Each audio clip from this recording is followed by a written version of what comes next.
Le pays accueille aujourd'hui une population sans précédent de 61 224 demandeurs d'asile maliens, selon un rapport du HCR Côte d'Ivoire et de la Direction d'aide et d'assistance aux réfugiés et apatrides d'ARA publié fin octobre.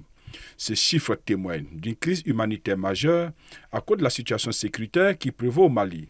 Les demandeurs d'asile sont principalement originaires des régions de Sikasso, 39%, Mopti, 37% et Ségou, 17%. La répartition de cette population crée une pression intense sur les infrastructures locales.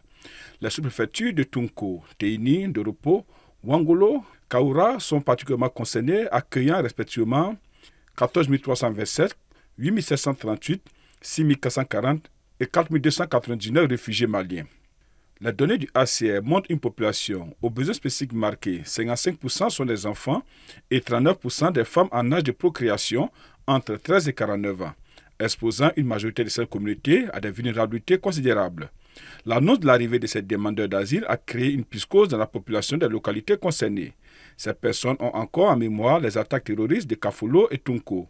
La peur, la méfiance et la précarité sociale se ressentaient chez la population.